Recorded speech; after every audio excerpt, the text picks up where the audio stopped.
There's always been a special place in my heart for missions, serving those who really truly need to be served, but also teach you so much while you're in the process of helping them. After being presented Operation Backpack, I knew it was something that I had to do to help serve the community around us. Amongst the craziness, I decided to do grocery delivery service to make a little extra money on the side. While the thought of entering a stranger's home might be a little scary to some, to me I thoroughly enjoy it because I get to talk to people all day long. I also get to share God's love with them. One evening was my last order of the day and I was exhausted. Even though I was exhausted, I knew the lady needed the best service that she could possibly be offered. So I asked her if I could come into her home and help her put her groceries away. She asked me in return where I worked and what I did as my real job, as if grocery delivery isn't a job. So we're standing there talking, and so I'm telling her where I work and what I do.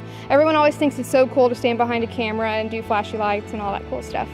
And so after we finished talking about that, she says, I think I know someone that worked an event called Operation Backpack at St. John. A few minutes of figuring out it was actually her son that had worked Operation Backpack.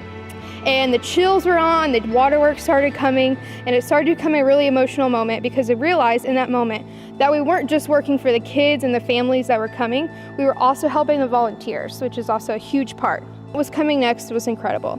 She proceeded to tell me that her son wanted to become closer to Christ and he wanted to become involved in a local church. Now, at this very moment in time, the waterworks have started. I'm standing in her kitchen, a stranger's kitchen, in my bright green grocery delivery shirt, and I started to feel Christ right there in that moment. So Operation Backpack was geared to families that needed school supplies, backpacks, and Bibles. A day to spend as a family.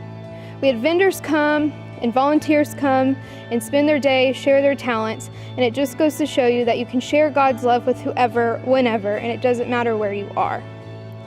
This is a story of hope for all those that are yearning for God's love and for God's story, but just haven't quite heard it yet. Don't be afraid to put yourself out there and share God's story because you just don't know the impact that you're going to make on someone.